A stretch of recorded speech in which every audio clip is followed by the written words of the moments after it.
Agartuu ijaati goota cimaa dhabnee Haacaaluu Hundeessaa homaa nan beekannee lammiif gumaacheera lubbuu deebii hin qabne ijoollummaa isaatiin karaa qabsoo goree diinira alagaa dararamaa ture haqaaf wareegamee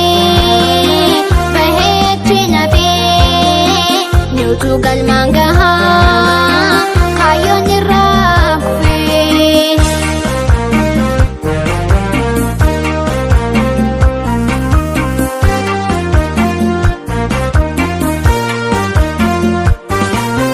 walaloo fedaloo jechaan tarreessitee gootummaan geerartee gootawwan faabsitee qeerroo kee wammattee Bageetiin diina naasiste roorroo saba keetii addunyaa guutuutti beeksiste.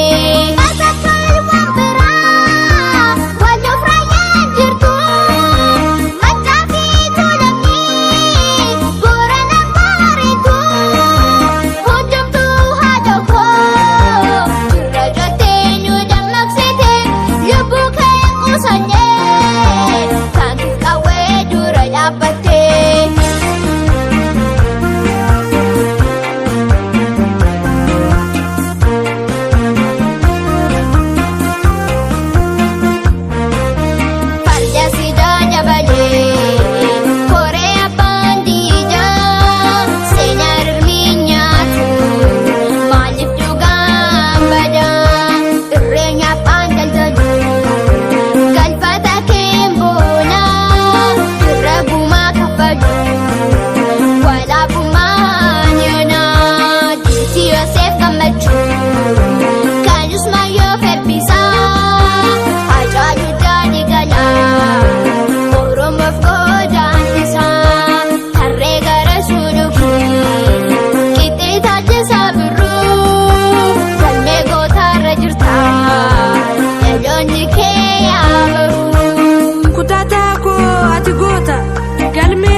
Seenaa qabdaa dhaloonni sirraa barata biyya keetiif taate aarsaa nuti keessa duuti Haacaaluu Hundeessaa yoomuun baddu ati onnee keenya keessa dhiiga keetiin tokko taane daandii kan keerra imalla siidaa siif dhaabnee jaala qabsoo kee akka jaagamaa badaane falmattee tadiikidhaanii kichuu taftee osoo burraaqxeen kuufini. Nagaan boqadhu boolla kee haguutu daadhiin kichuu taftee osoo burraaqxeen kuufin nagaan boqadhu boolla kee haguutu daadhiin nagaan boqadhu boolla kee haguutu daadhiin. Dhiiga keetiin tokko taanee daandii kan keerra imalla siidaa siif dhaabnee jaala qabsoo kee akka jaagamaa badaane.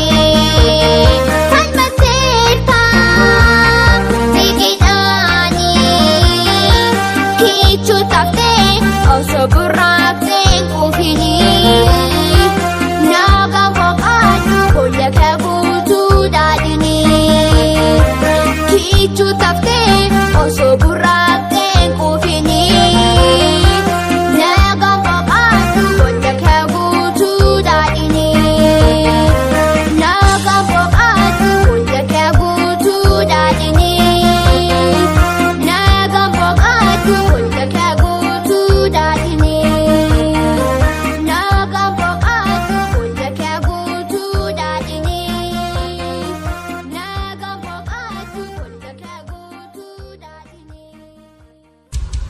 Aya Studio.